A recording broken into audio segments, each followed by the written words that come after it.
नूरुद्दीन और पारस देश की दासी की कहानी अलिफ लैला। अगली सुबह से पहले शहरजाद ने नई कहानी शुरू करते हुए कहा कि पहले जमाने में बसरा बगदाद के अधीन था। बगदाद में खलीफा हारून रशीद का राज था और उसने अपने चचेरे भाई जुबैनी को बसरा का हाकिम बनाया था। जुबैनी के दो मंत्री थे, एक का नाम था खाकान और दूसरे का सुए खाकान। खाकान उदार और क्षमाशील था और इसलिए बड़ा लोकप्रिय था। सुए खाकान उतना ही क्रूर और अन्यायी था और प्रजा उससे रुष्ट थी। सुए खाकान अपने सहयोगी मंत्री खाकान के प्रति भी विद्वेष रखता था। एक दिन जुबैनी ने खाकान से कहा कि मुझे एक दासी चाहिए जो अति सुंदर हो तथा गायन वादन तथा अन्य विद्याओं में निपुण भी हो। खाकान के बोलने के पहले ही सुए खाकान बोल उठा, ऐसी लौड़ी तो 10,000 अशरफी से कम में नहीं आएगी। जुबैनी ने आंखें तरेर कर कहा, तुम समझते हो 10,000 अशरफियां मेरे लिए बड़ी चीज हैं? यह कहकर उसने खाकान को 10,000 अशरफियां दिलवा दी। खाकान ने घर आकर दलालों को बुलाया और उनसे कहा कि तुम जुबैनी के लिए अति सुंदर और सारी विद्याओं कलाओं में निपुण एक दासी तलाश करो, चाहे जितने मोल की हो। सारे दलाल इच्छित प्रकार की दासी ढूंढने में लग गए। कुछ दिनों बाद एक दलाल खाकान के पास आकर बोला कि एक व्यापारी ऐसी ही दासी लाया है जैसी आपने कहा था। खाकान के कहने पर दलाल उस व्यापारी को दासी समेत ले आया। खाकान ने आकर जांच परख की तो दासी को हर प्रकार से गुणसंपन्न पाया और जुबैनी की आशा से अधिक सुंदर भी पाया। उसने व्यापारी से उसका दाम पूछा तो उसने कहा, स्वामी, यह रत्न तो अनमोल है, किंतु मैं आपके हाथ मात्र 10,000 अशरफियों पर बेच दूंगा। इसके लालन पालन और शिक्षा दीक्षा पर मैंने बहुत श्रम किया है। यह गायन वादन साहित्य इतिहास और सारी विद्याओं में पारंगत है और अभी तक अक्षत है। मंत्री ने बगैर कुछ कहे 10,000 अशरफियां गिनवा दी।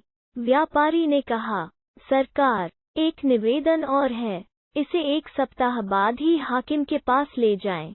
कारण यह है कि यह बहुत दूर की यात्रा से बड़ी क्लांत है और 1 हफ्ते के अंदर इसे अच्छा खिलाएंगे पिलाएंगे और 2 बार गर्म पानी से नहलाएंगे तो इसका रूप ऐसा निखरेगा कि आप भी इसे पहचान नहीं सकेंगे।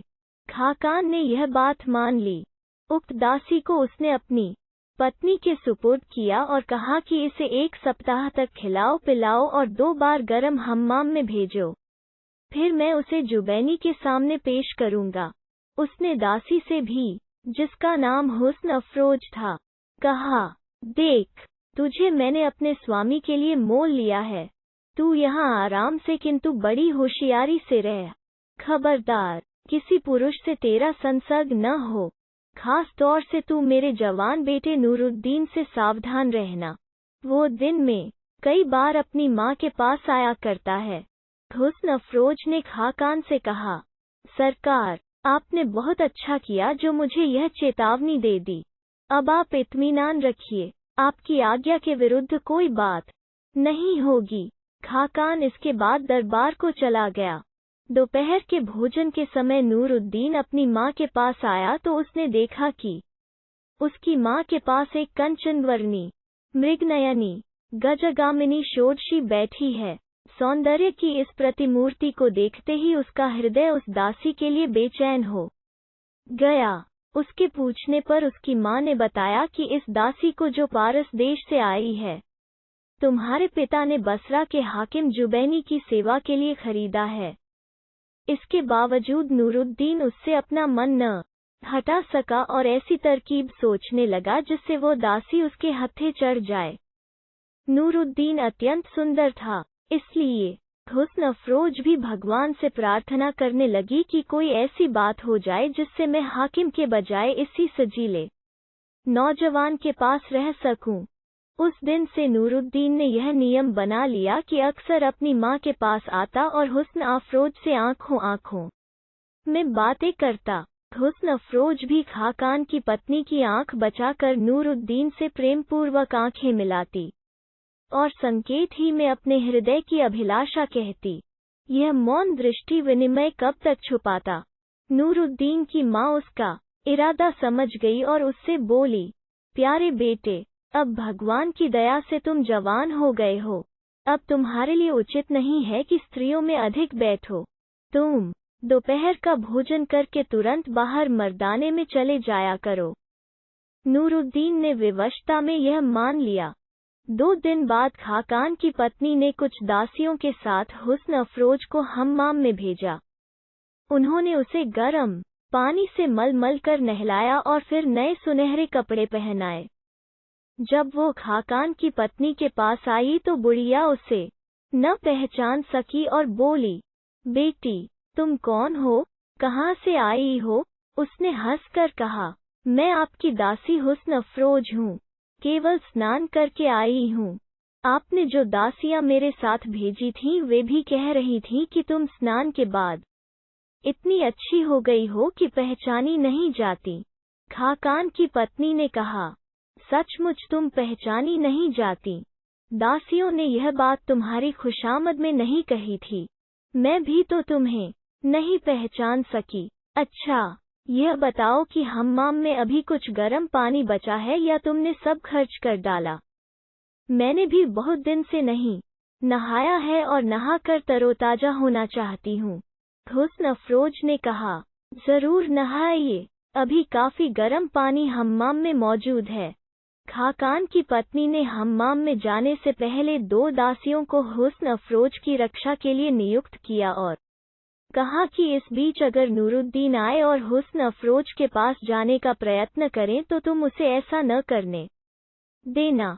यह कहकर वो हम्माम में चली गई और मल कर नहाने लगी। संयोग से उसी समय नूरुद्दीन आ गया। उसने देखा कि माँ अभी हम्माम से देर तक नहीं निकलेगी।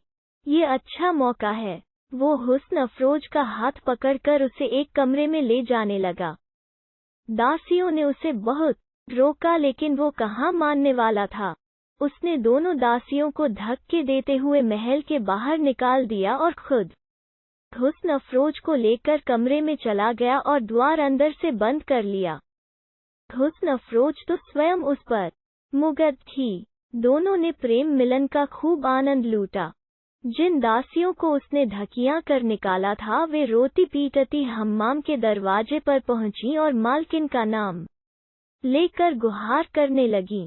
खाकान की पत्नी ने पूछा तो दोनों ने सारा हाल बताया।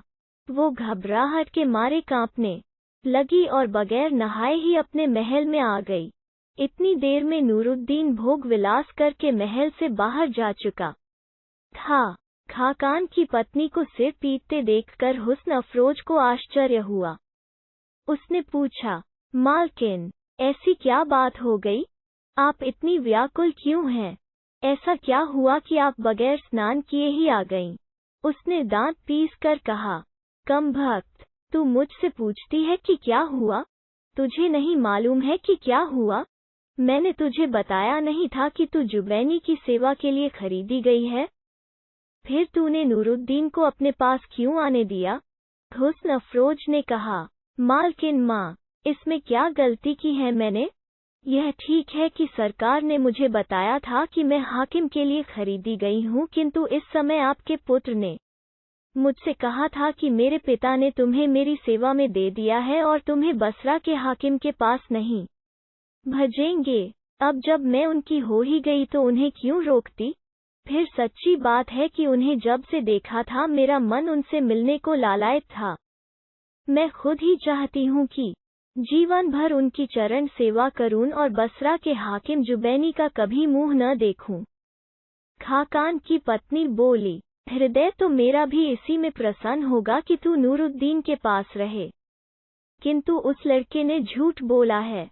मुझे तो डर यह है कि मंत्री जब यह सुनेंगे तो उसे मरवा डालेंगे। अब मैं रोऊं नहीं तो क्या करूं? इतने में मंत्री भी आ गया। उसने पत्नी से रोने का कारण पूछा।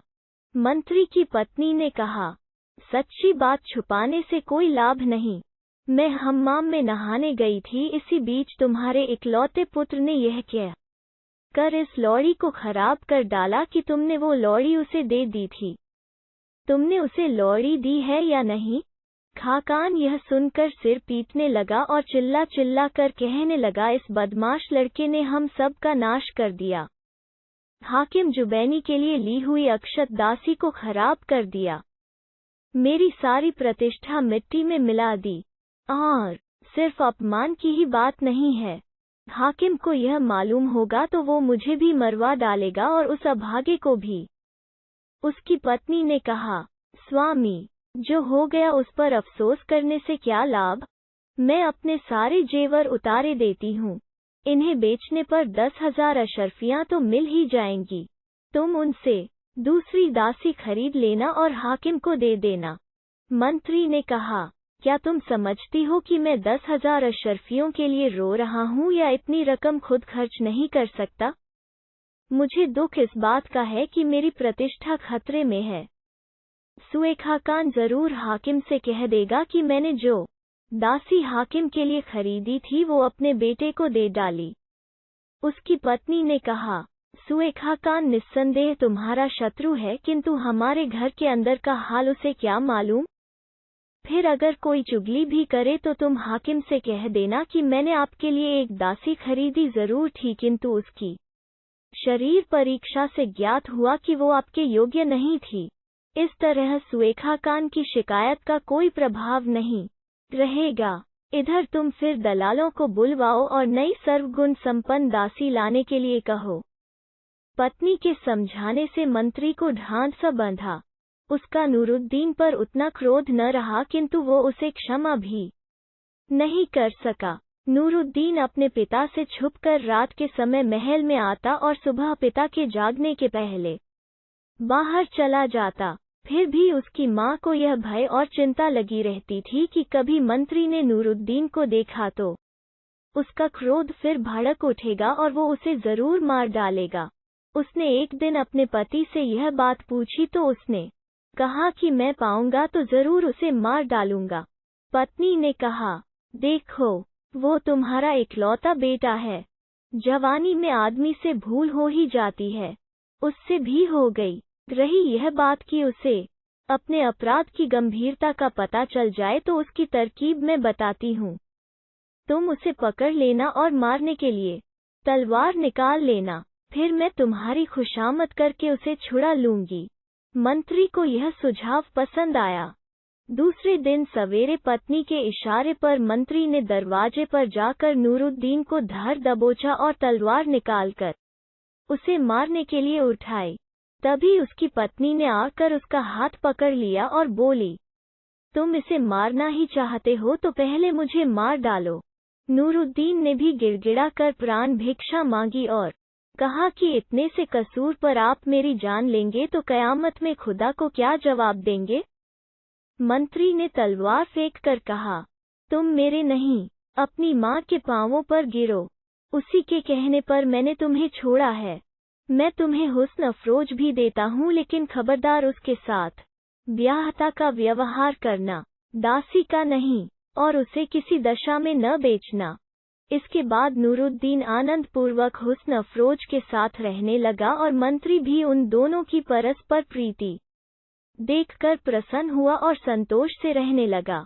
जुबैनी के सामने उसने दासी के बारे में वही कह दिया जो उसकी पत्नी ने कहा था। इसके 1 वर्ष बाद की बात है। मंत्री ने गर्म पानी से देर तक स्नान किया, किंतु अचानक कुछ ऐसा काम आ पड़ा कि वो बाहर निकल आया। गर्मी से अचानक सर्दी में आ जाने के कारण वो बीमार हो गया और उसका रोग बढ़ता गया। अपना अंत समय निकट देखकर नूरुद्दीन से, जो उसकी परिचर्या के लिए बराबर उसके पास रहता था, कहा, मैंने पहले भी कहा था और अब फिर कहता हूँ कि हुस्न अफरोज को प्यार से रखना और उसे कभी बेचना नहीं। इसके बाद उसने शरीर छोड़ दिया। नूरुद्दीन ने उसकी बड़ी धूमधाम से अंत्येष्टि की और 40 दिन तक बाप का मातम किया। इसी बीच उसने किसी मित्र आदि को अपने पास आने की अनुमति नहीं दी। फिर धीरे धीरे उसके मित्र उसे तसल्ली देने के लिए आने लगे और कुछ दिनों में मित्रों के आने का तांता लग गया। नूरुद्दीन अल्पवयस्क और अनुभवहीन था। उसके मित्रों ने इस बात का अनुचित लाभ उठाया। उन्होंने रासरंग के सुझाव दिए और नूरुद्दीन ने दोनों हाथों से धन लुटाना आरंभ किया और उसके मित्र धन से अपना घर भरने लगे। एक दिन हुस्न अफरोज ने उसे समझाया, तुमने अपने कमीने मित्रों पर बहुत कुछ लुटा दिया, अब चेत जाओ और यह फिजूल खर्चियां बंद कर दो। नूरुद्दीन हंसकर बोला, क्या बात करती हो? क्या मेरे पिता मरने पर अपने साथ ले गए और क्या मैं ले जाऊंगा? फिर जीवन में आनंद लेने के लिए अपने धन का प्रयोग क्यों न करूं? 2-4 दिन बाद उसका गृह प्रबंधक उसके पास आया और बही खाता खोलकर उसे सारी स्थिति बताने के बाद उससे बोला, आपने इस थोड़े ही समय में बहुत अधिक खर्च कर दिया है। आपके स्वामिभक्त सेवकों से आपकी यह बर्बादी नहीं देखी जाती, इसलिए उनमें से बहुत से लोग काम छोड़कर चले गए हैं।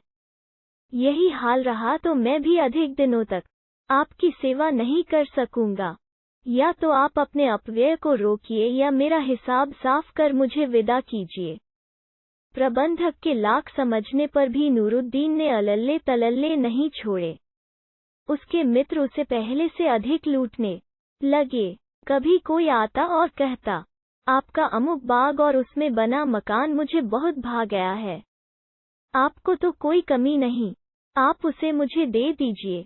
और मूर्ख नूरुद्दीन उसके नाम वो बाग और उसके अंदर का मकान लिख देता। इसी प्रकार कोई उसके अरबी घोड़े या विशालकाय हाथी की प्रशंसा करता और नूरुद्दीन उसे भी दे डालता। कुछ ही दिनों में यह हाल हो गया कि उसके पास अपने रहने के महल के अलावा और कुछ नहीं रहा।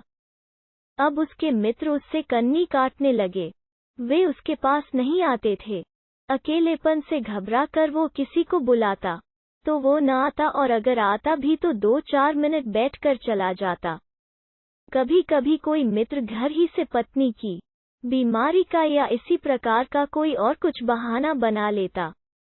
इसी प्रकार मित्रों की उदासीनता से आश्चर्यान्वित होकर उसने एक दिन हुस्न अफरोज से इस बात का उल्लेख किया। उसने कहा, प्रियवर, मैंने तो पहले ही कहा था कि यह सारे आदमी स्वार्थी हैं।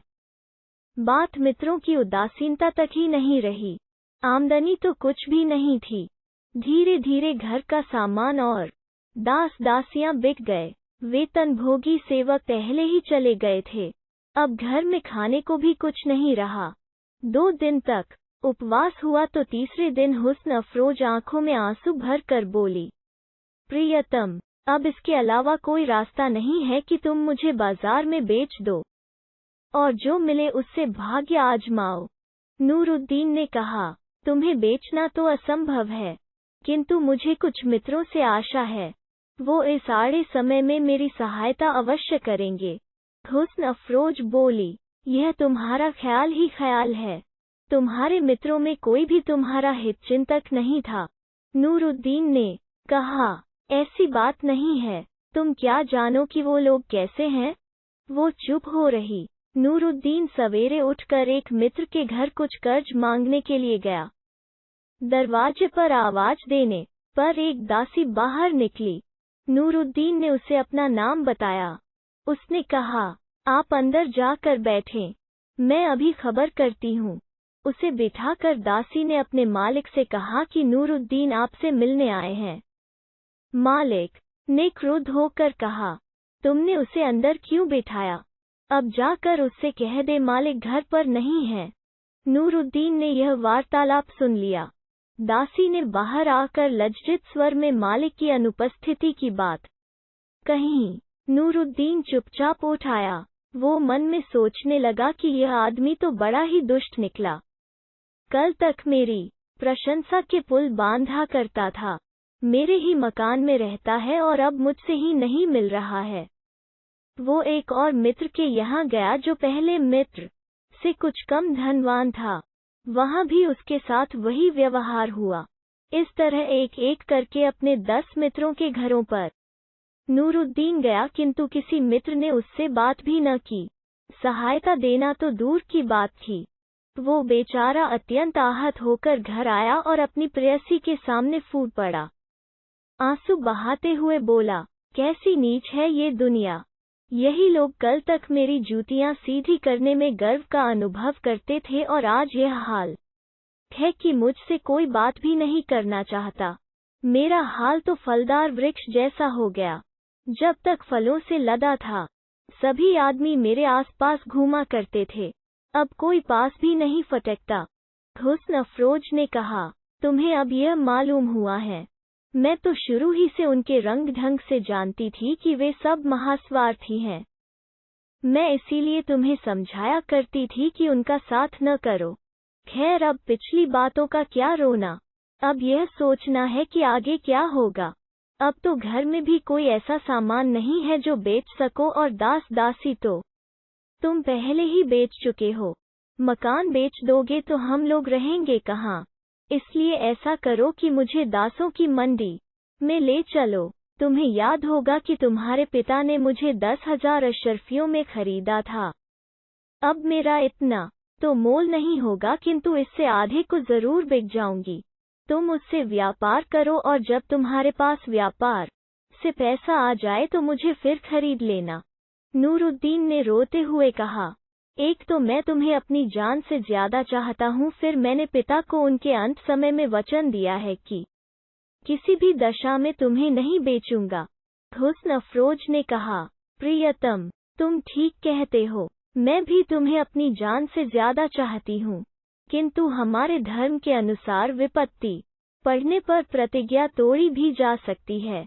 जैसी विपत्ति तुम पर है उसमें तुम और क्या कर सकते हो। अब नूरुद्दीन मजबूर होकर हुस्न अफरोज को लेकर बाजार में गया। पुराने दलाल को बुलाकर उसने कहा, कई वर्ष हुए मेरे पिता के हाथ तुमने एक फारस देश की दासी 10,000 अशर्फियों में बेची थी। अब मैं उसे बेचना चाहता हूँ। तुम उसके लिए खरीदार देखो। दलाल ने उसकी बात मानकर हुस्न अफरोज को एक मकान में बंद करके बाहर ताला डाल दिया, जैसे बिकने वाले दास दासियों के साथ करते हैं। फिर वो दासों को खरीदने वाले व्यापारियों के पास गया। उन व्यापारियों ने कई देशों तथा यूनान, फ्रांस, अफ्रीका आदि की दासियां मोल ले रखी थीं। दलाल ने उनसे कहा, तुम लोगों ने देश देश की दासियां ले रखी हैं, किंतु मैं फारस देश की ऐसी दासी तुम्हें दिखाऊंगा जिसके सामने कोई नहीं ठहरेगी। तुम लोगों ने विद्वानों का यह कथन तो सुना ही होगा कि हर गोल चीज सुपारी नहीं होती, हर चपटी चीज अंजीर नहीं होती, हर लाल चीज मांस नहीं होती, और हर सफेद चीज अंडा नहीं होती। इसी तरह यह दासी जो चीज है वो कोई और दासी नहीं हो सकती। दलाल के साथ जाकर व्यापारियों ने हुस्न अफरोज को देखा।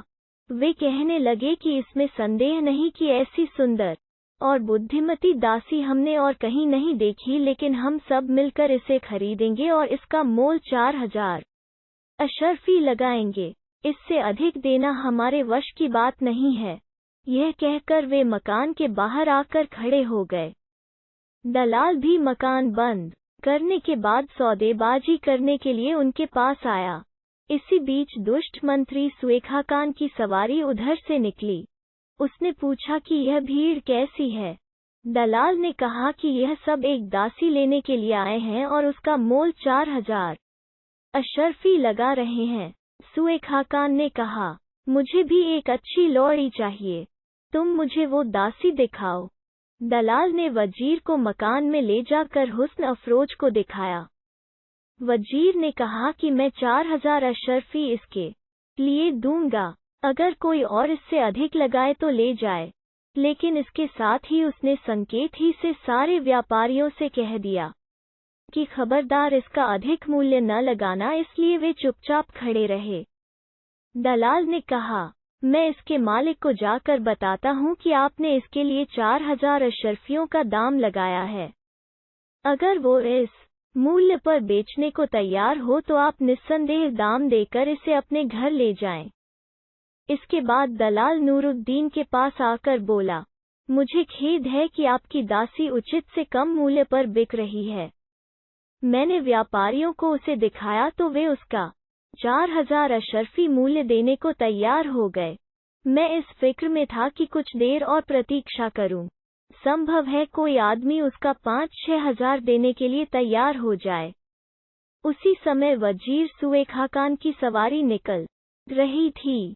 भीड़ देखकर उसने पूछा कि क्या बात है।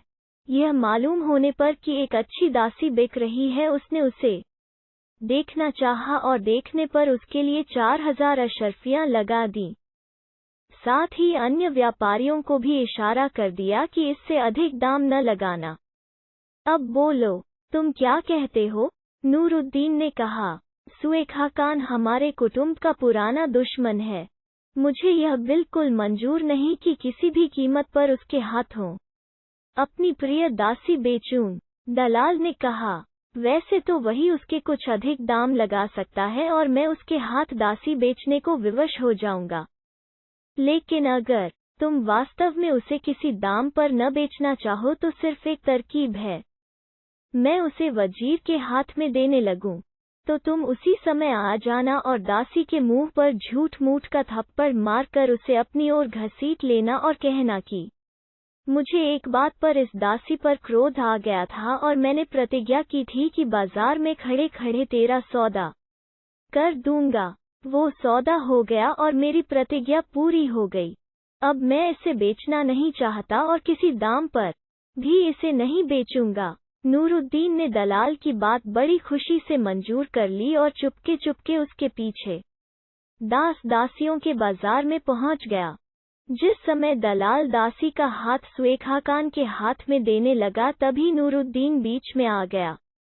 हुस्न अफरोज का दूसरा हाथ पकड़कर उसने अपनी ओर उसे खींचा और उसके मुंह पर 2 तमाचे हल्के से मारकर कहा, तू जाती कहाँ है? वो तो तेरी बदतमीजी और आज्ञा न मानने पर मैंने तुझे बेच देने को कहा था। अब तेरी बिक्री हो चुकी, तू सीधी तरह से घर चल।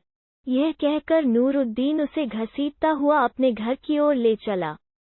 सुए खाकान कुछ देर तक इस आकस्मिक घटना के कारण स्तंभित सा रहा, क्योंकि उसे यह भी नहीं मालूम था कि लॉन्ड्री नूरुद्दीन की संपत्ति है।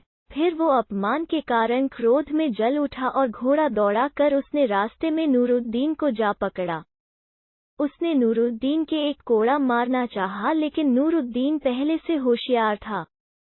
उसने कोड़े का वार बचाकर सुए खाकान का हाथ पकड़कर उसे घोड़े से नीचे खींच लिया। अब दोनों में मल्लयुद्ध होने लगा। वजीर बूढ़ा था और नूरुद्दीन जवान। उसने वजीर को उठाकर कई बार जमीन पर पटका और खूब रगड़े दिए। बाजार के सारे लोग तमाशा देखने खड़े हो गए। चूंकि सभी सुए खाकान से नाराज थे, इसलिए सभी चुपचाप उसकी दुर्दशा देखते रहे और किसी ने सुए खाकान की सहायता नहीं की। यहाँ तक कि जब वजीर के नौकर बचाने के लिए बढ़े तो वहां उपस्थित लोगों ने उन्हें यह कहकर रोक दिया, तुम लोग इन दोनों के बीच में न पड़ो। तुम्हें मालूम नहीं कि यह नौजवान भी मंत्री पुत्र है, दिवंगत मंत्री खाकान का पुत्र है। इसलिए वे भी डर कर रुक गए। नूरुद्दीन ने बूढ़े वजीर की दुर्गति कर दी। उसके शरीर से कई जगह खून निकल आया और उसके सारे वस्त्र और शरीर के सारे अंग खून और मिट्टी से सन गए और वो बेदम सा होकर एक ओर गिर रहा। नूरुद्दीन हुस्न अफरोज को लेकर अपने घर को चला गया। सुए खाकान वैसे ही लहू और मिट्टी से सने कपड़े और बदन लेकर हाकिम जुबैनी के पास पहुंचा। उसे वजीर को ऐसी दशा में देखकर आश्चर्य हुआ और वो बोला, तुम्हें किसने मारा? सुए खाकान ने हाथ जोड़कर कहा, सरकार, पुराने मंत्री खाकान के बेटे नूरुद्दीन ने मेरी यह दुर्दशा की है। जुबैनी ने विस्तृत विवरण चाहा तो सुए खाकान ने कहा, मैं आज बाजार की तरफ से निकला तो एक जगह भीड़ देखी। पूछने पर मालूम हुआ कि एक दासी बिक रही है। मुझे भी गृह कार्य के लिए एक दासी की जरूरत थी, इसलिए मैं भी रुक गया। दासी के देखने पर मुझे वो आपकी सेवा के उपयुक्त मालूम हुई, इसलिए मैंने 4000 अशर्फी पर उसका सौदा कर लिया। इतने में नूरुद्दीन आ गया और बोला कि मैं अपनी दासी तुम्हारे हाथ नहीं बेचूंगा। मैंने उसे बहुत समझाया कि मैं यह दासी अपने लिए नहीं बल्कि हाकिम के लिए खरीद रहा हूँ, लेकिन उसने मेरी एक न सुनी। आपको भी भला बुरा कहा और मुझे मार पीट कर दासी को ले गया। सरकार, आपको याद होगा कि 3-4 बरस पहले आपने खाकान को 10,000 अशर्फियाँ एक सर्वगुण संपन्न दासी खरीदने के लिए दी थीं। उसने इसी धन से यह दासी खरीद कर अपने बेटे को दे दी। तब से वो दासी उसी के पास है। पिता के मरने के बाद नूरुद्दीन ने अपनी सारी संपत्ति भोग विलास में उड़ा दी। अब उसके पास अपने एक मकान और इस लॉरी के अलावा कुछ नहीं है। भूख से तंग आकर वो अपनी उस दासी को बेच रहा था, किंतु मुझसे दुश्मनी होने के कारण उसने मेरे साथ यह किया। हाकिम जुबैनी को पुरानी बात याद आ गई और वो गुस्से में भर गया। उसने वजीर सुए खाकान को विदा किया और अपने एक सरदार को आज्ञा दी कि 40 सिपाहियों को लेकर जाओ। नूरुद्दीन और उसकी दासी को बांधकर यहाँ लाओ और उसके मकान को खुदवा कर भूमि को समतल कर दो। यह सरदार नूरुद्दीन के पिता से बड़ा उपकृत था। वो छुपकर अकेला उसके घर पर पहुंचा और उसे हाकिम की आज्ञा को बता कर कहा, यह 40 अशर्फियाँ लो। इस समय मेरे पास इतना ही है। तुम तुरंत दासी को लेकर कहीं भाग जाओ, वरना जान से हाथ धोओगे। मैं भी भागता हूँ। कोई मुझे यहाँ देखकर हाकिम से कह देगा तो मैं भी मारा जाऊंगा। यह कहकर सरदार उसी तरह छुपकर चला गया। इधर नूरुद्दीन ने जाकर हुस्न अफरोज को यह सब बताया और उसे ले कर मकान के पिछवाड़े की दीवार फलांग कर नदी के तट पर भागता हुआ पहुंचा। संयोग से उसी समय एक छोटा जहाज बगदाद जाने के लिए लंगर उठा रहा था। नूरुद्दीन और दासी के सवार होते ही जहाज ने लंगर उठा दिया और बगदाद को चल पड़ा। उधर कुछ देर बाद वही सरदार अपने साथ सशस्त्र सैनिकों को लाकर नूरुद्दीन का दरवाजा ऐसे क्रोध से खटखटाने लगा जैसे वास्तव में उसे गिरफ्तार करने आया हो।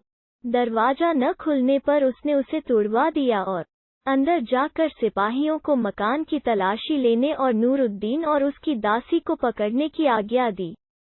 सिपाहियों ने मकान में न कोई सामान पाया न कोई आदमी। उसने पड़ोसियों से पूछा कि नूरुद्दीन कहाँ है।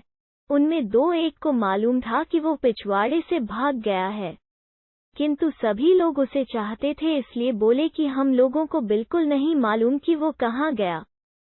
सरदार ने हाकिम से जाकर सारा हाल कहा तो उसने कहा कि उसका घर गिरवा कर समतल कर दो और शहर में मुनादी करवा दो कि जो नूरुद्दीन को पकड़ कर लाएगा उसे 1000 अशर्फियों का इनाम मिलेगा, और अगर कोई उसे या उसकी दासी को शरण देगा तो उसे तथा उसके कुटुंबियों को मृत्यु दंड दिया जाएगा। अतएव ऐसा ही किया गया।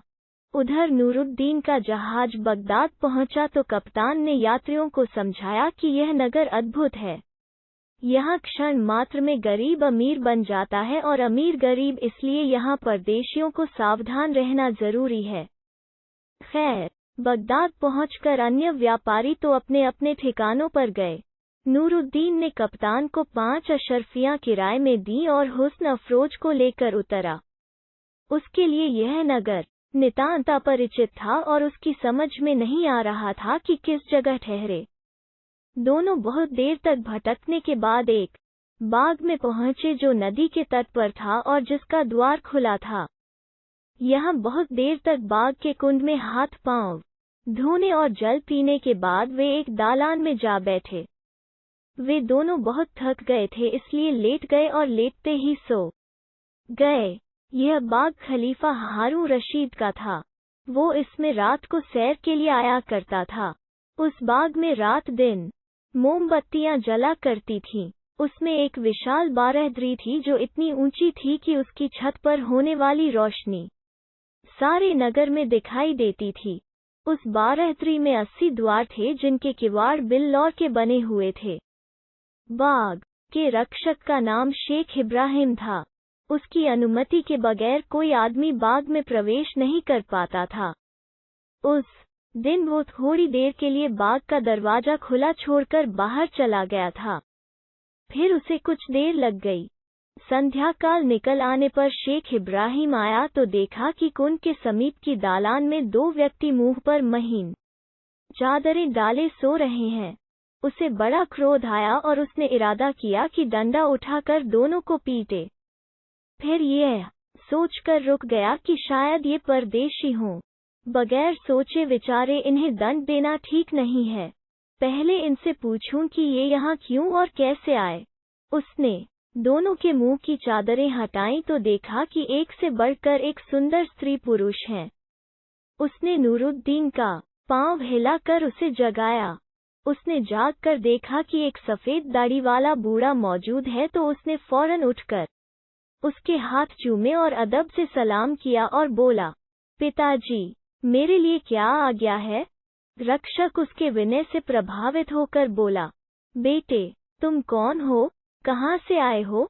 नूरुद्दीन ने कहा, हम लोग परदेशी हैं, हम यहाँ किसी को नहीं जानते। आप कृपया हमें रात भर यहाँ रहने की अनुमति दें, सवेरा होते ही हम चले जाएंगे। बूढ़ा और प्रभावित हुआ, कहने लगा, यहाँ सोने में तुम्हें कष्ट होगा, तुम मेरे साथ चलो, मैं तुम्हें ऐसी जगह ठहराऊंगा जहाँ तुम आराम से सो सको, वहाँ से इस सारे बाग की सैर भी कर सकते हो। नूरुद्दीन ने पूछा, क्या यह बाग आपका है? उसने मुस्कुरा कर कहा, हाँ, यह मेरे बाप की जायदाद है। फिर उसने बाग की एक और आरामदायक इमारत में उन्हें ठहराया जहाँ से सारा बाग दिखाई देता था। उसने उन्हें वहाँ की और भी इमारतें दिखाईं। फिर नूरुद्दीन ने रक्षक के हाथ में 2 अशर्फियाँ रखीं और कहा कि इससे हम लोगों के लिए सुस्वाद भोजन मंगा दीजिए। बूढ़े ने सोचा कि बहुत अच्छा हुआ कि मैंने ऐसे धनी और सुसंस्कृत आदमी को नहीं मारा। इन अशर्फियों से तो बढ़िया से बढ़िया खाना लाने पर भी मेरे पास बहुत कुछ बचा रहेगा। अतएव वो उन्हें बाग की बारहदरी में बिठाकर भोजन लाने चला गया। इधर नूरुद्दीन ने चाहा कि ऊपर जाकर सैर करे, किंतु जाकर देखा कि जीने में ताला जड़ा था। बाग का रक्षक भोजन लाया तो नूरुद्दीन ने कहा कि हम ऊपर जाकर भी देखना चाहते हैं, क्या आप हमें दिखा सकेंगे? दरोगा ने ताली निकालकर ताला खोल दिया। वे दोनों ऊपर जाकर बहुत खुश हुए। नूरुद्दीन ने कहा कि आप कृपा करके हम लोगों को यहीं सोने की अनुमति दे दीजिए। उसने यह भी कहा कि आप भी हमारे साथ भोजन करें और यहीं आराम करें। बूढ़े ने सोचा कि आज खलीफा तो आने वाले हैं नहीं, आने वाले होते तो अब तक संदेश भिजवा देते। उसने यह भी सोचा कि ऐसे उदार आदमी की बात नहीं टालनी चाहिए, इसलिए वो न केवल उन्हें स्थान देने पर राजी हो गया अपितु उसने खलीफा के लिए रखे हुए जड़ाऊ बर्तनों में उन्हें भोजन परोसा। सब लोग खाना खाकर हाथ धो चुके तो नूरुद्दीन ने कहा, कुछ पीने को भी मिल सकता है? रक्षक ने कहा, मैं शरबत ला सकता हूँ, लेकिन शरबत खाने के पहले पिया जाता है, बाद में नहीं। नूरुद्दीन बोला, आप ठीक कहते हैं, लेकिन मेरा मतलब शरबत से नहीं था, अंगूरी शराब से था। उद्यान रक्षक ने कहा, देखो, इस्लाम में शराब हराम है। फिर मैं तो 4 बार हज कर आया हूँ, मैं तो शराब पीना क्या उसे हाथ से भी नहीं छू सकता, बल्कि मैंने कभी शराब देखी भी नहीं है। नूरुद्दीन ने कहा, मैं एक तरकीब बताता हूँ। बाग की खाई के पास एक गधा बंधा है, उसे ले आइए। मैं रुमाल में एक अशर्फी बांध कर उसकी पीठ पर रख दूंगा। आप उसे हाँकते हुए शराब खाने तक ले जाएं और शराब खाने के मालिक को इशारे से अशर्फी दिखा दें। वो समझ जाएगा और अशर्फी लेकर शराब की मटकियां गधे पर लाद देगा। फिर आप गधे को यहाँ ले आएं, यहाँ हम वे पात्र उतार लेंगे। आपको शराब छूने या मुंह से मांगने की जरूरत ही नहीं पड़ेगी। बूढ़े को इसमें कोई बुरी बात नहीं दिखाई दी। उसने वही किया जो नूरुद्दीन ने कहा था। गधे के वापस आने पर नूरुद्दीन ने मटकियां गधे से उतार कर रखीं और बूढ़े से कहा, आपने हम लोगों पर बड़ी कृपा की है, अब थोड़ी और दया कीजिए। 2-3 गिलास और शराब के साथ खाने के लिए कुछ फल ले आइए। बाग के रक्षक दारोगा ने यह चीजें भी लाकर दी और साफ कपड़ा जमीन पर बिछाकर उस पर फल काटकर तश्तरियों में रख दिए और गिलास भी। यह करके वो कुछ दूर जा बैठा ताकि कहीं यह लोग मुझसे भी मदिरा पान के लिए न कहें। जब दोनों को शराब पीकर नशा आ गया तो नूरुद्दीन ने हुस्न अफरोज से कहा कि हम लोग कितने भाग्यवान हैं कि इस निपट अनजाने शहर में भी हमें ऐसी सुंदर जगह ठहरने को मिली है। फिर वे दोनों गाने लगे। उनका गाना सुन कर दारोगा खुश हुआ और कुछ पास आकर गाना सुनने लगा। नूरुद्दीन ने उससे कहा, दारोगा साहब, आप बहुत अच्छे आदमी हैं, आप भी हमारे इस आनंद में शामिल हो जाएं। मैं आपकी प्रशंसा में कसीदा सुनाऊंगा। दारोगा ने हंसकर कहा, आप दोनों के आनंद से मुझे काफी आनंद आ रहा है, अब और आनंद क्या चाहिए। यह कहकर वो फिर दूर जा बैठा। हुस्न अफरोज ने नूरुद्दीन से कहा, आप कहें तो मैं इस बूढ़े कर्मकांडी को भी शराब पिला दूं। उसने कहा, ऐसा हो जाए तो बड़ा मजा आएगा। हुस्न अफरोज बोली, आप उसे बुलाकर अपने हाथ से शराब का गिलास दें, वो पी ले तो ठीक है, वरना आप खुद उस गिलास को पीकर चारपाई पर लेटकर सोने का बहाना करना, फिर देखो मैं इसे किस तरह राह पर लाती हूँ। नूरुद्दीन ने यह मान लिया। नूरुद्दीन ने दारोगा को आवाज देकर कहा, बुजुर्गवार, ये अच्छा नहीं लगता कि आप जीने में बैठे रहें और हम यहाँ चांदनी का आनंद लें।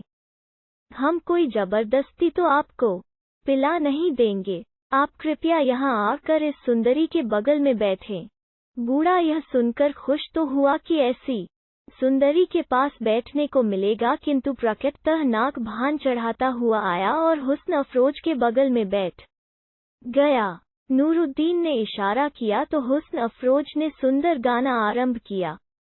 गाना खत्म होने पर नूरुद्दीन ने एक गिलास भर कर दारोगा को दिया और कहा कि अगर आप गाने से खुश हैं और इसका इनाम देना चाहते हैं तो यह गिलास तो पी ही लें। बूढ़े ने कहा, मैं पहले ही आपको अपनी मजबूरी बता चुका हूँ, वरना आपकी बात क्यों टालता।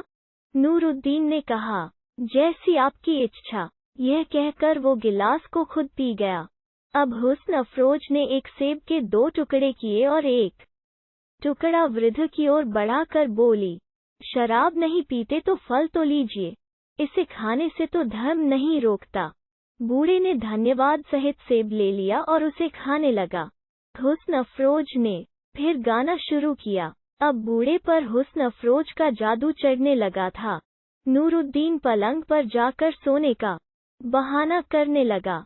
गाना खत्म होने पर हुस्न अफरोज ने शिकायत के स्वर में बूढ़े से कहा, देखिए, इनकी कैसी बुरी आदत है, 2 गिलास पीकर ही नींद की गोद में चले जाते हैं। मैं अकेली रह जाती हूँ, अब कृपया आप मुझे अकेला न छोड़ें, मेरे और पास आकर बैठ जाएं। बूढ़ा तो उसके नयन शर से पहले ही बिंद चुका था। वो उसके पास जा बैठा। हुस्न अफरोज समझ गई कि अब इसे पिलाई जा सकती है। उसने शराब का एक गिलास भरकर उसकी ओर बढ़ाकर कहा, देखिए, आपको मेरे सिर की कसम है, इससे इनकार न कीजिए, इसके पीने से जो पाप आप पर पड़ेगा वो मैं अपने सिर लेती हूँ। यह कहकर उसने हाव भाव के साथ गिलास उसके मुंह से लगा दिया। बूढ़ा उसे पी गया और बचा हुआ आधा सेब भी खा गया। हुस्न अफरोज ने दूसरा गिलास बढ़ाया तो उसने बगैर हिचके पी लिया। इसके बाद उसे नशा चढ़ा तो वो खुद अपने हाथ से भर भर कर कई गिलास पी गया। इतने में नूरुद्दीन भी पलंग से उठकर आया और मुस्कुरा कर बोला, बड़े मियाँ, तुम तो बड़े परहेजगार थे, अब क्या हो गया। बूढ़ा ठठाकर हंसा और कहने लगा, मैंने पी कहाँ है, यह तो तुम्हारी साथिन ने जबरदस्ती मुझे पिलाई है। इसी तरह वे लोग हंसी खुशी के साथ आधी रात तक बैठे बैठे मदिरा पान करते रहे। जब दारोगा को काफी नशा चढ़ गया तो हुस्न अफरोज ने कहा कि अब अंधेरा डरावना लगता है, कहो तो शमादान, मोमबत्तियों के पात्र जला दूं। बूढ़े ने कहा, अच्छा, यही चाहती हो तो जला लो, लेकिन 2-4 ही जलाना, किंतु हुस्न अफरोज ने वहां के सारे ही शमादान जला दिए। बूढ़ा नशे में था और हुस्न अफरोज के सौंदर्य से मस्त भी। उससे हुस्न अफरोज ने पूछा, कहिए तो जीने के शमादान भी जला दूं ताकि किसी आने जाने वाले को कष्ट न हो। बूढ़े ने बगैर समझे बूझे इस की भी अनुमति दे दी। वो इस समय हुस्न अफरोज की हर बात मानने को तैयार था। खलीफा हारून रशीद उस दिन देर तक राजकाज में लगा रहा था। आधी रात को उसकी इच्छा हुई कि बाग में जाकर थकन मिटाए। महल से उसने देखा तो बाग की बारादरी के ऊपर प्रकाश पुंज दिखाई दिया, क्योंकि हुस्न अफरोज ने सारे शमादान जला दिए थे। उसने अपने मंत्री जाफर से कहा, समझ में नहीं आता, मैं तो यहाँ हूँ, इस बाग की बारादरी में रोशनी किसने करवाई है। जाफर की समझ में भी कुछ न आया, लेकिन वो दिल का अच्छा आदमी था। बाग के दारोगा को बचाने के लिए झूठ बोल गया। बाग के दारोगा ने एक मानता मानी थी और कहा था कि यह पूरी होगी तो अपने मित्रों को दावत दूंगा। उसने आज दावत दी होगी। खलीफा को इस बात पर विश्वास न हुआ। उसने खुद भी साधारण नागरिक के वस्त्र पहने और जाफर तथा अपने प्रधान अंगरक्षक मसरूर को भी पहनवाए और उन दोनों को लेकर चुपके से बाग की ओर चला। वहां जाकर देखा कि बाग का बाहरी द्वार खुला है। उसे दारोगा की असावधानी पर रोष हुआ और वो कहने लगा कि यह दरवाजा क्यों खुला है। जाफर इसका क्या जवाब देता। फिर खलीफा इन लोगों को बाग में बिठाकर खुद चुपचाप जीने पर चढ़कर छत का तमाशा देखने लगा। उसने देखा कि एक अति सुंदर युवक के साथ एक अनिंद्य सुंदरी बैठी है और दारोगा शराब का गिलास उस स्त्री को देते हुए कह रहा है, हे परम सुंदरी, मैंने अभी जी भर कर तुम्हारा गाना नहीं सुना, एक गाना सुनाओ, इसके बाद मैं भी तुम्हें गाना सुनाऊंगा। किंतु वो स्त्री का गाना सुनने के बजाय खुद गाने लगा। स्पष्ट था कि उसे गाना नहीं आता था, यूं ही रैंक रहा था। खलीफा को यह देखकर आश्चर्य हुआ। उसने सोचा कि इस दारोगा को क्या हो गया, यह तो बड़ा सदाचारी था। वो चुपके से उतरा और मंत्री जाफर को साथ लाकर उसे इशारे से दिखाया कि यहाँ क्या हो रहा है। उसने कहा, सरकार, मैं तो कुछ समझ नहीं पाया। खलीफा ने कहा, मैं इन सब को कड़ा दंड दूंगा, किंतु यदि इस सुंदरी ने अच्छा गाया तो क्षमा कर दूंगा। वे दोनों छुपकर सुनने लगे। बूढ़े ने कहा, कुछ ऐसा गाओ कि जी खुश हो जाए। हुस्न अफरोज बोली, यहाँ बांसुरी होती तो मैं वो गाना सुनाती कि तुम भी याद करते। अगर मिल सके तो बांसुरी लाओ। बूढ़ा झूमता हुआ उठा और एक कोठरी खोलकर उसमें से बांसुरी निकाल लाया। हुस्न अफरोज बांसुरी बजाने लगी। खलीफा ने मंत्री से कहा, यह स्त्री तो बड़ी अच्छी बांसुरी बजाती है, इस कारण मैंने इसका अपराध क्षमा किया और उसके कारण उसके साथी को भी। किंतु बूढ़े की हरकत प्रशासन की बात है और तुम्हारी जिम्मेदारी है, इसलिए तुम जरूर फांसी पाओगे। मंत्री ने कहा, भगवान करता कि वो बुरा बजाती। खलीफा ने कहा, तुम यह बात क्यों कर रहे हो। मंत्री बोला, अगर ऐसा होता तो यह दोनों मारे जाते और इन दोनों के साथ मरने में सुख मिलता।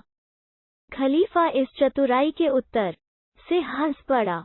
हुस्न अफरोज ने बार बारी से बांसुरी और गले से वही राग निकाला तो खलीफा लोटपोट हो गया। वो संगीत का अच्छा मर्मज्ञ था। उसने इस डर से कि जीने ही में कहीं उससे वाह न निकल जाए, मंत्री के साथ चुपचाप नीचे उतर आया और बोला, भाई, यह स्त्री तो गाने और बजाने दोनों में अद्वितीय है। हमारा दरबारी गवैया गाने बजाने में विश्वविख्यात है, किंतु इसके सामने वो अनाड़ी बच्चा मालूम होता है। मैं चाहता हूँ कि पास से जाकर इसका गायन वादन सुनूं, किंतु मेरी समझ में नहीं आ रहा है कि यह बात कैसे हो। मंत्री ने कहा, आपकी बात बिल्कुल ठीक है।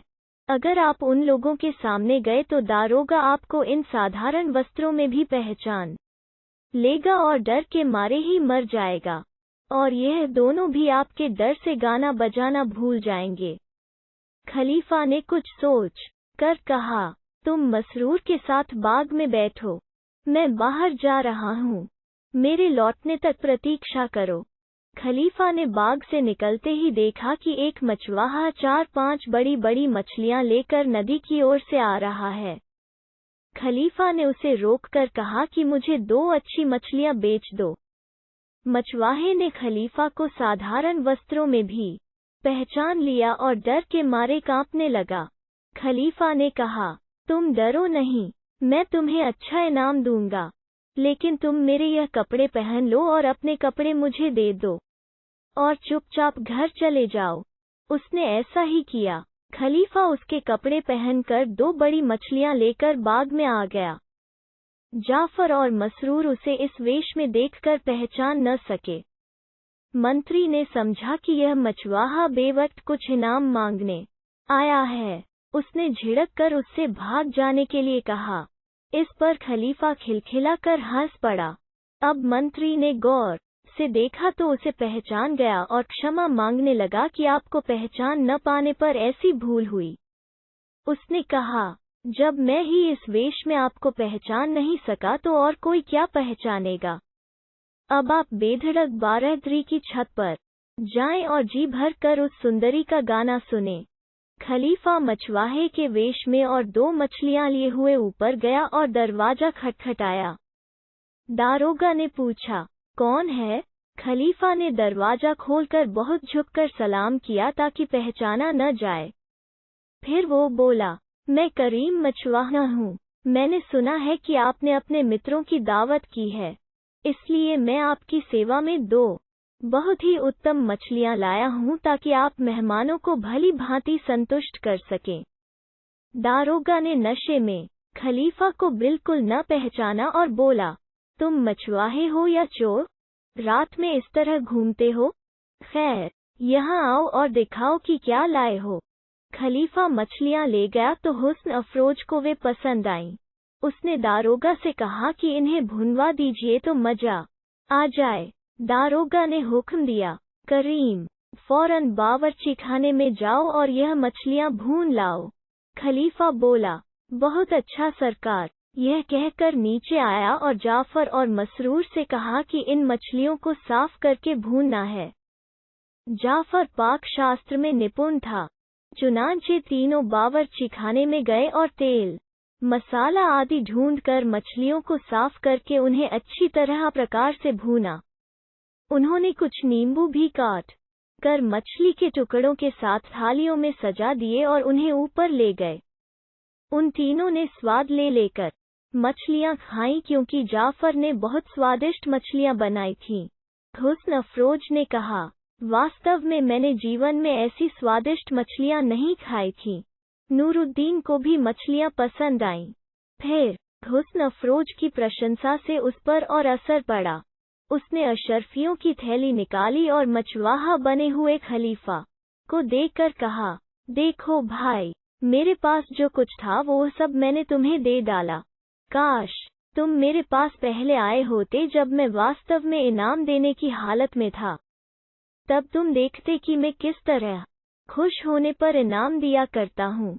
अभी जो मिला है उसी से संतोष करो। खलीफा ने थैली खोली तो देखा कि उसमें 24 अशरफियां हैं। उसे आश्चर्य हुआ कि यह कौन ऐसा मनचला है कि पकी हुई मछलियों के लिए 24 अशरफियां दिए डाल रहा है। उसने कहा, मालिक, भगवान आपको युगों युगों तक कुशलतापूर्वक और प्रसन्नतापूर्वक रखे। मैंने अपने सारे जीवन में आप जैसा दानवीर नहीं देखा। अब आप नाराज न हो तो एक निवेदन करूं। मैंने आपकी सुंदरी साथिन के पास बांसुरी रखी देखी है। मालूम होता है कि इसे बांसुरी बजाने का शौक है। मुझे भी संगीत सुनना बहुत अच्छा लगता है। आप आज्ञा दें तो मैं भी 2 मिनट बैठकर इनकी वादन कला देख लूं और फिर आप लोगों को आशीर्वाद देता हुआ अपने घर चला जाऊं। नूरुद्दीन उदारता की धुन में तो था ही। उसने हुस्न अफरोज से कहा, चलो इस बेचारे को भी कुछ सुना दो। इसे कहाँ गाना बजाना सुनने को मिलता होगा। हुस्न अफरोज पर भी शराब का नशा खूब चढ़ा था। साथ ही सुस्वादु मछलियां खाकर वो भी बहुत प्रसन्न थी। उसने सोचा कि मैं अपना पूरा कमाल दिखाऊं। उसने बांसुरी उठाई और एक साथ ही बांसुरी और मुंह से एक ही राग इस कौशल के साथ निकाला कि दोनों में एक स्वर का भी अंतर नहीं था। खलीफा ने बहुत प्रशंसा की। फिर उसने खाली बांसुरी पर एक बड़ा कठिन राग निकाला। खलीफा ने जी खोलकर प्रशंसा की। उसने कहा, मालिक, मैंने ऐसी गुणवंती नारी कभी नहीं देखी। इनमें संगीत निपुणता भी है और अमृत जैसा कंठ भी। ऐसा गुणज्ञ संसार भर में कोई न होगा। आप धन्य है कि आपको ऐसी अनिंद्य सुंदरी और ऐसी गुणवंती साथिन मिली है। नूरुद्दीन की आदत थी कि अगर कोई उसकी चीज की बहुत प्रशंसा करता था तो वो चीज उसी को दे देता था। हुस्न अफरोज उसकी दासी थी। उसने कहा, अगर यह नारी तुम्हें ऐसी ही पसंद है तो इसे ले जा सकते हो। मैंने इसे तुम्हें दे डाला। तुम संगीत मर्मज्ञ जान पड़ते हो, इसकी अच्छी कद्र करोगे। हुस्न अफरोज को बड़ी परेशानी हुई कि ऐसे सुंदर मालिक के बजाय मछुआरे के साथ रहना पड़ेगा। नूरुद्दीन उठ कर चलने लगा था। हुस्न अफरोज ने आंसू भर कर कहा, मालिक, चलते चलते मेरा एक और गीत तो सुनते जाओ। नूरुद्दीन रुक गया। हुस्न अफरोज ने छुपकर आंसू पोंछे और एक सद्यहर्चित वियोग गीत गाने लगी जिसका अर्थ यह था कि मुझे अपने पास ही रखो, मछुआरे के हाथ में न दो।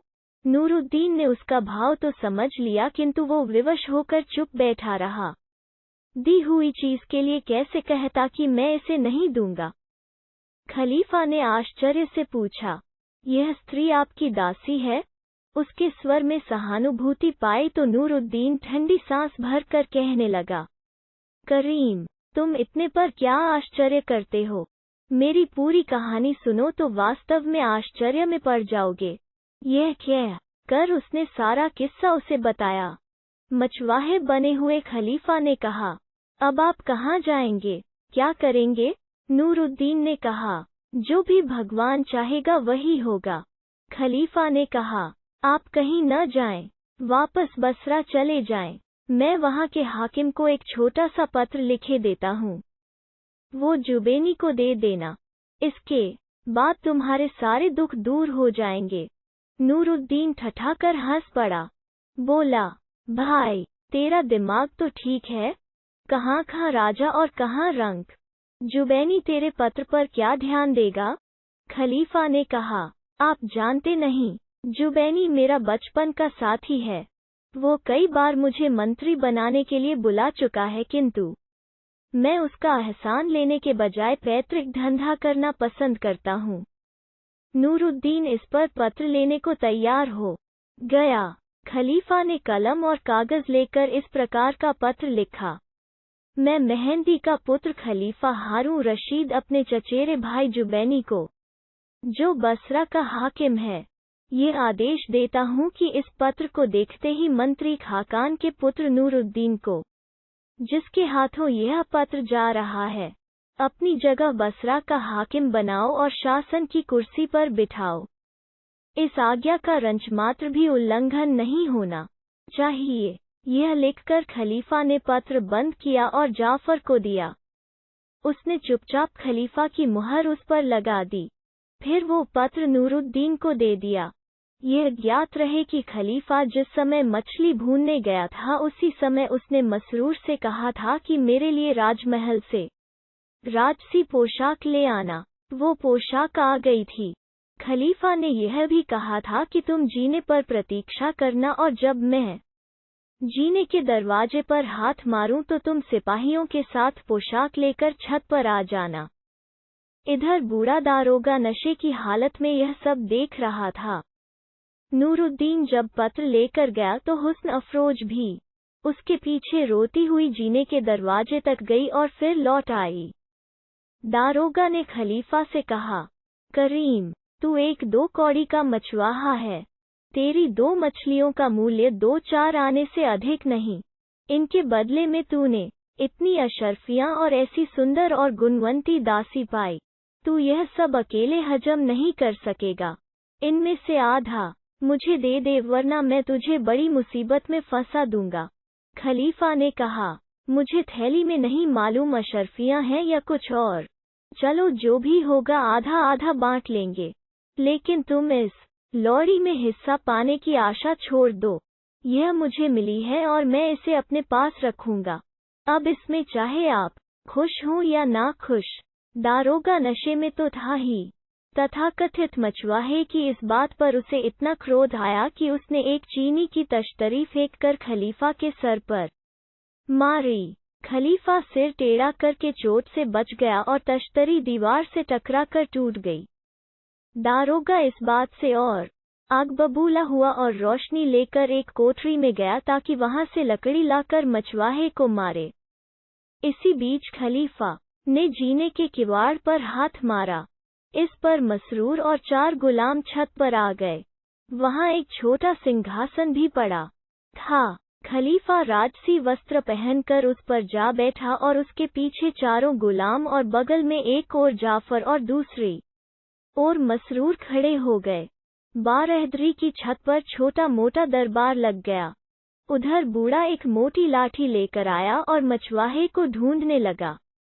उसे मचवाहा न दिखाई दिया बल्कि खलीफा तख्त पर बैठा दिखाई दिया। वो आंखें मल मल कर देखने लगा कि यह स्वप्न है या सत्य।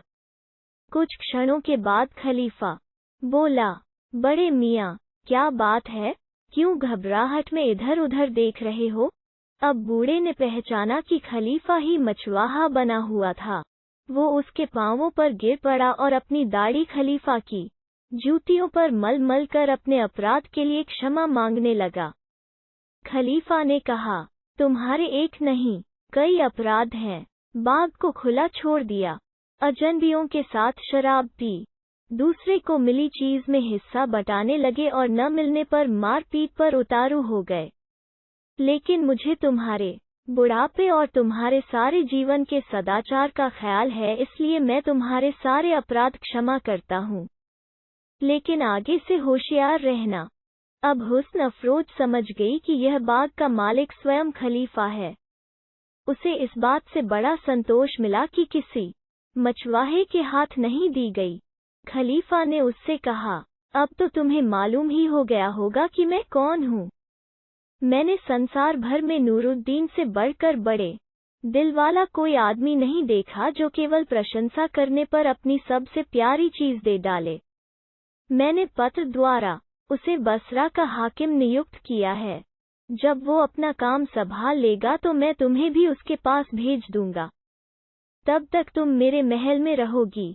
यह सुनकर हुस्न अफरोज की खुशी का ठिकाना नहीं रहा। खलीफा उसे लेकर महल में आया। दूसरे दिन उसने हुस्न अफरोज को अपनी रानी जुबैदा के हाथ में सौंपा और कहा कि इसका ख्याल रखना। यह बसरा के नए हाकिम नूरुद्दीन की स्त्री है और कुछ दिनों बाद इसे उसी के पास भेजना है।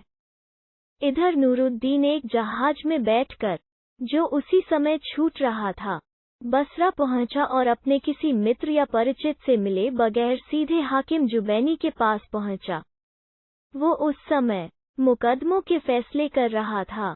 नूरुद्दीन बेधड़क उसके पास पहुंचा और कहा, आपके पुराने मित्र ने यह पत्र आपके लिए दिया है। जुबैनी ने खलीफा की हस्तलिपि देखकर पत्र को चूमा और मंत्री सुएखा खान से उसे पढ़ने के लिए कहा।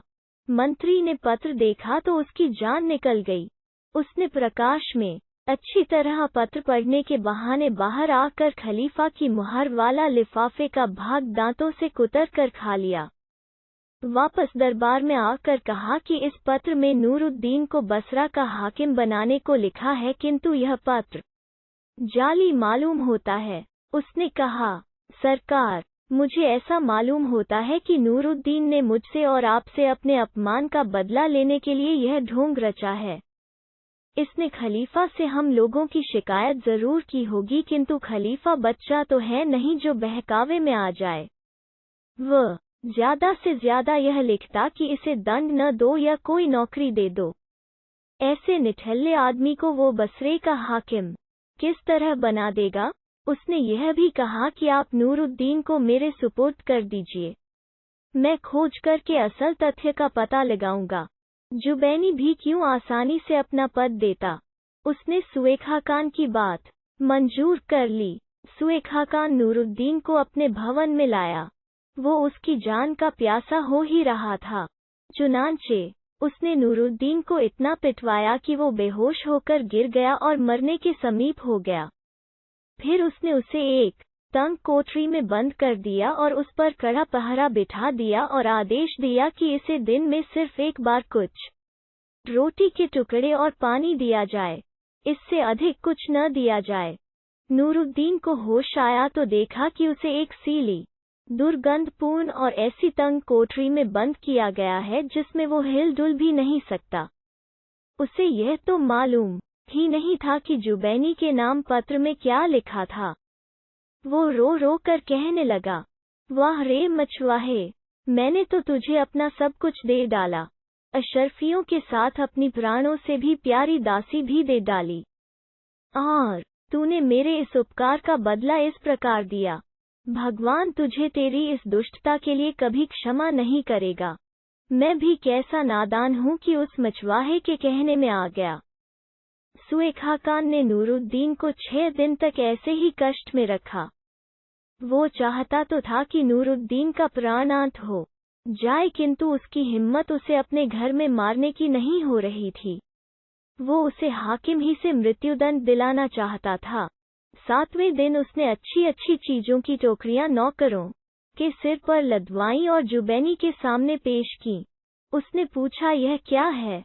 तो सुएखा खान ने कुटिलतापूर्वक कहा, यह बसरे के नए हाकिम ने आपके पास भेजा है ताकि इनके बदले आप उसे बसरे का हाकिम बनाएं।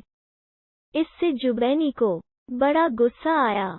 उसने कहा, वो अभी जिंदा है, मैंने समझा था कि तुमने उसे मार डाला होगा।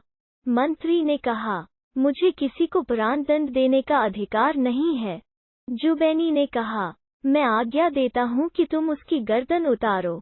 कमबख्त मुझसे मजाक करता है?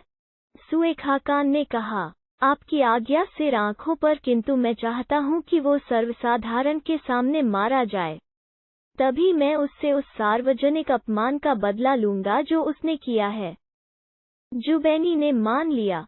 शहर में मुनादी की गई कि कल नूरुद्दीन की, जिसने मंत्री का खुलेआम अपमान किया था, अमुक स्थान पर गर्दन काटी जाएगी। सुएखा खान उसे अत्यंत अपमानपूर्वक अंधे बेजीन के घोड़े पर बिठाकर वधस्थल पर लाया।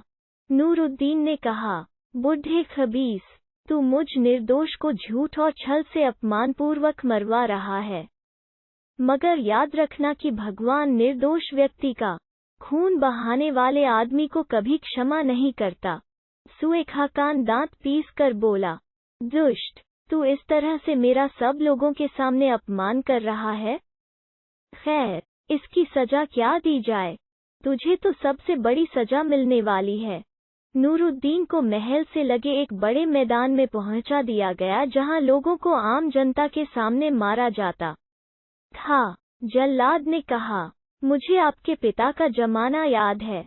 मैं आपका सेवक हूँ, किंतु इस समय मेरा कर्तव्य आपको मारना है। आपकी कुछ अंतिम इच्छा हो तो कहें। नूरुद्दीन ने कहा कि मुझे पानी पीना है। जल्लाद ने एक आदमी से पानी मंगाया और नूरुद्दीन पीने लगा। सुएखा खान जल्लाद पर बिगड़ने लगा कि देर क्यों कर रहा है, तुरंत ही इसकी गर्दन क्यों नहीं काट देता। जो लोग वहां मौजूद थे वे मंत्री की कठोरता पर उसे बुरा भला कहने लगे, किंतु उस पर कुछ प्रभाव न हुआ। जल्लाद ने देखा कि मंत्री नाराज हो रहा है तो उसने तलवार निकाली। वो वार करना ही चाहता था कि जुबैनी ने महल की खिड़की से सिर निकाल कर कहा, अभी इसे न मारो, मुझे दिखाई देता है एक बड़ी फौज चली आ रही है। पहले मालूम तो हो कि यह क्या मामला है। सुएखा खान चाहता था कि नूरुद्दीन जल्दी से जल्दी मारा जाए। उसने कहा, यह धूल तो उन लोगों के आने से उठी है जो इस पापी के मारने का तमाशा देखने आ रहे हैं। आप जल्लाद को आज्ञा दे कि वो तुरंत अपना काम करें। जुबैनी बोला, नहीं, यह सेना ही है। अभी जल्लाद हाथ रोके रहे, मैं पहले पता तो लगाऊं कि कौन आ रहा है। हुआ यह था कि हुस्न अफरोज को अपनी मलिका के पास भेजकर खलीफा उसके और नूरुद्दीन के बारे में भूल गया। था। 2-4 दिन बाद उसने अपने महल में एक दुख भरे गाने की आवाज सुनी। उसे आश्चर्य हुआ कि इतना दुखी होकर कौन गा रहा है। पूछवाया तो सेवकों ने बताया कि यह नूरुद्दीन की दासी है जिसे आपने आश्रय दिया था। वही नूरुद्दीन के वियोग में विरह गीत गा रही है। मंत्री जाफर को बुलाकर कहा, नूरुद्दीन के मामले में देर नहीं होनी चाहिए। तुम मेरी सनद और हुक्मनामा लेकर फौज के साथ खुद जाओ। अगर सुएखा खान ने दुर्भिसंधि करके नूरुद्दीन को मरवा डाला हो तो तुम फौरन उसे मरवा डालना। अगर नूरुद्दीन जिंदा हो तो तुरंत उसे और जुबैनी को मेरे पास ले आओ। मैं इस संबंध में सारे फरमान लिखवा कर देता हूँ। नूरुद्दीन के सौभाग्य से जाफर ठीक उसी समय पहुंचा जब जल्लाद नूरुद्दीन को मारने ही वाला था। उसकी सेना नगर में आई तो लोगों ने सत्कार पूर्वक उसे रास्ता दिया। जाफर जुबैनी के दरबार में पहुंचा। जुबैनी उसके सम्मानार्थ अपने तख्त से उतरकर स्वागत के लिए दरवाजे तक आया। जाफर ने पूछा, नूरुद्दीन का क्या हाल है? उसे मरवा तो नहीं डाला? अगर वो जिंदा है तो उसे तुरंत मेरे सामने लाओ। नूरुद्दीन उसी तरह बंधा बंधाया लाया गया। जाफर ने उसकी रस्सी खुलवाई और खलीफा का फरमान दिखाकर सुएखा खान को उसी रस्सी में बंधवाया। जाफर उस दिन तो वहीं ठहरा। दूसरे दिन नूरुद्दीन जुबैनी और बंदी अवस्था में सुएखा खान को लेकर बगदाद की ओर चल पड़ा। वहां पहुंचने पर उसने और जुबैनी ने खलीफा से सारी कहानी कही। खलीफा ने कहा, नूरुद्दीन, तुम पर भगवान की असीम कृपा है। जाफर को पहुंचने में थोड़ी भी देर हो जाती तो तुम मारे जाते। अब तुम अपने इस पुराने दुश्मन को अपने हाथ से मारो। नूरुद्दीन ने खलीफा के सामने की भूमि को चूम कर कहा, सरकार, इसमें संदेह नहीं कि यह मेरा पुराना शत्रु है, किंतु यह इतना बड़ा पापी है कि मैं इसके खून से अपने हाथ रंगना नहीं चाहता। आप मुझे इस बारे में माफी दें। खलीफा ने मुस्कुरा कर कहा, तुम सचमुच बड़े सुसंस्कृत आदमी हो। नहीं चाहते तो इसे न मारो। यह कहकर उसने जल्लाद को इशारा किया और जल्लाद ने तुरंत ही सुएखा खान का सिर उसके धड़ से अलग कर दिया। नूरुद्दीन को बसरा का हाकिम बनाने की बात पर वो बोला, सरकार, आपकी बड़ी कृपा है, किंतु मैं उस मनहूस शहर में नहीं जाना चाहता। मुझे अपने चरणों ही में रहने की अनुमति दीजिए। खलीफा ने उसकी बात मान ली। उसे एक बड़ी जागीर और विशाल भवन देकर अपना दरबारी बना लिया और हुस्न अफरोज को उसे दे दिया। खलीफा जुबैनी से भी नाराज था कि उसने पहली आज्ञा क्यों नहीं मानी, किंतु जाफर ने उसकी सिफारिश की कि इसी ने अंत समय में नूरुद्दीन की हत्या रुकवाई। अतएव खलीफा ने उसका पद उसे वापस दे दिया। दुनियाजाद ने कहा, बहन, बहुत ही बढ़िया कहानी कही। तुम्हें तो बहुत अच्छी कहानियां आती हैं, कोई और कहानी कहो ना। बादशाह शहरयार ने भी अपने मौन द्वारा दुनियाजाद की बात का समर्थन किया और शहजाद ने अगली कहानी आरंभ कर दी।